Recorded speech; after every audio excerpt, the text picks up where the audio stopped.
The Lord be with you. The conclusion of the Holy Gospel according to Matthew.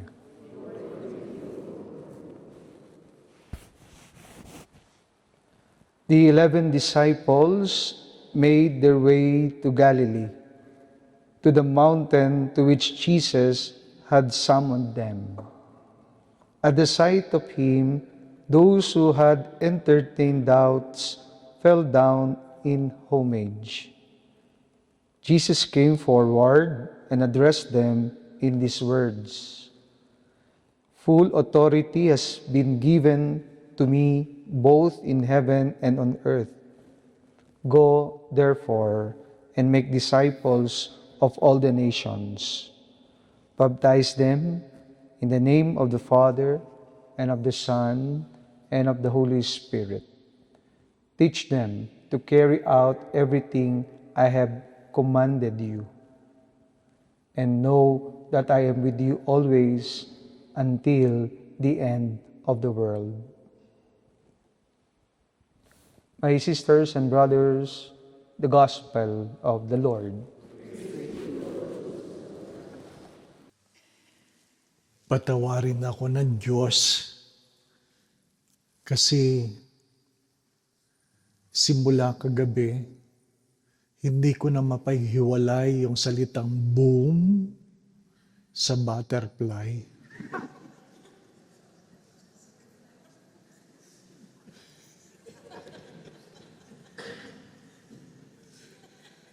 Kasalanan mo yun, patawarin ako. Bakit ko nasabi? Kasi habang binabasa yung first reading, pag pinipikit ko ang aking mata, parang hindi si Boom ang nagbabasa.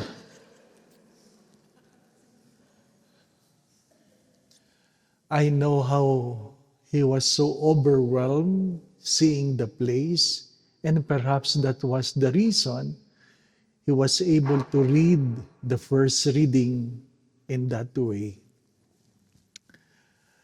The feast of Matthias reminds us that no one is indispensable before God. No one in the church, in the society, in your work. Remember that no one is indispensable. You can easily be replaced. So, you cannot boast of what you have. That is the very reason why we have to express our gratitude before God. Today, we celebrate the solemnity of Ascension. And for the past several days, we have been hearing the readings of Jesus promising us of the advocate. But before the coming of the Holy Spirit, He has to leave. He has to ascend.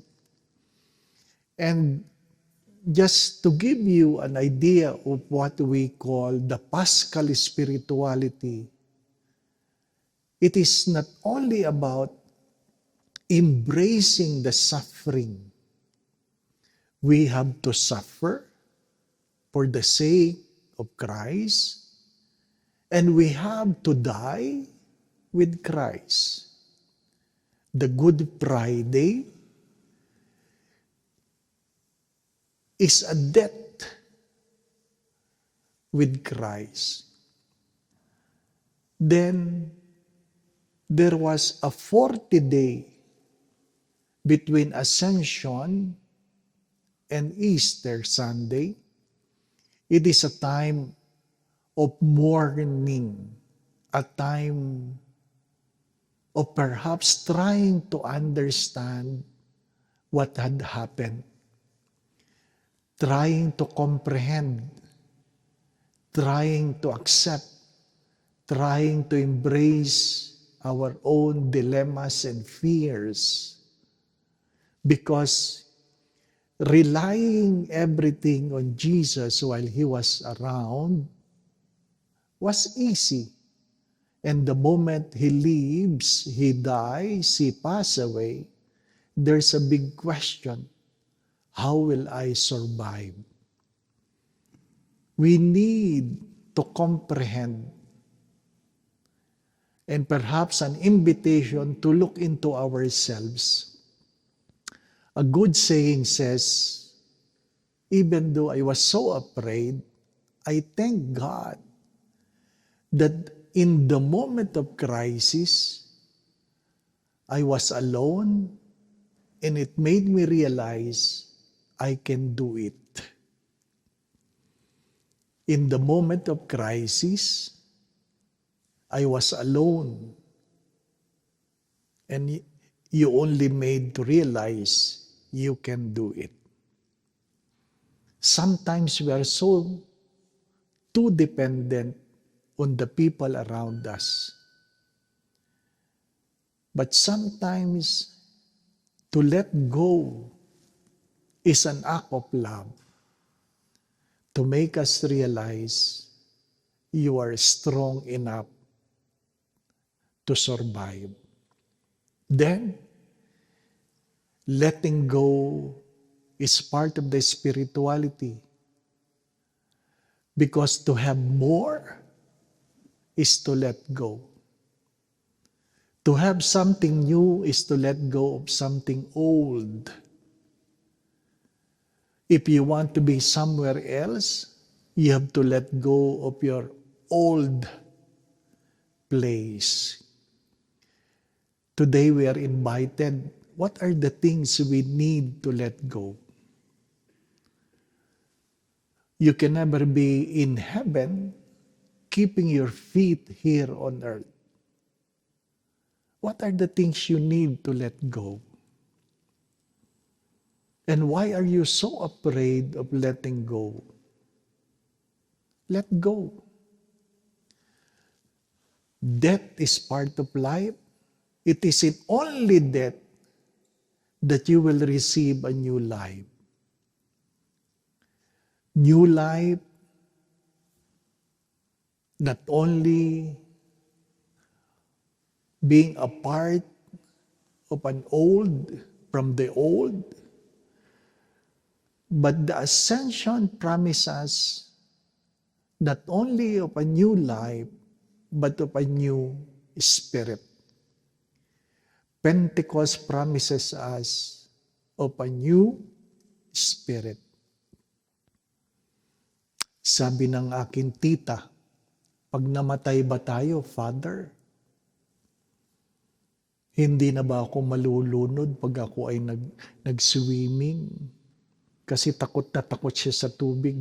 Meron siyang trauma. Takot na takot siyang malunod. Ano po? And I simply said, alam mo tita, pag tayo dumating sa langit, hindi na tayo magsuswimming. Maglalakad na tayo sa ibabaw ng tubig. There are things you are capable of doing the moment you overcome your fears. Let go. What are the things God is asking you to let go? Because we need to be free from so that we can be free for. We need to be free from so that we can be free for. My dear friends, let go. Let go. There's so much more than you can imagine. There's so much. Sabi nga ni Father Michael, sa summer nag-snow, kayang-kaya ni Lord yun. Di po ba, ano? Pero yung mga galing sa US, ayaw na namin ng snow. Galing kayo sa US eh. Sa Pilipinas kami. Pinadala ko sa aking mga kapatid ang weather ngayon. Sabi niya, wow, 2. Alam mo dito sa atin, 42. Sabi ko, parehas lang, may 2. Di ba? Ganon talaga ang buhay. You can never be in the same place if you want to be somewhere else. Perhaps our stay here would invite you and give you the courage to let go, that you may ascend. As the saying goes, angels can fly, not because they have wings, but because they have let go that make them so light. Hindi nila kailangan ng pakpak para lumipad. Sobra lang silang gaan kasi wala na silang bitbit. Kaya, pag nagsha-shopping ka, pag nilayan mo yun, baka nakakabigat yun, at hindi kayo makaangat, hindi kayo makaangat. Seriously, what are the things that holds you down? What are the things that holds you down? And sometimes, there are not only material things. Some of them are what? Sad memories, unforgiven hurts. Ano yung mga hindi mabitawan? Pangit na karanasan, hindi makapagpatawad, hindi ko po alam. Let go and let God embrace you. Amen.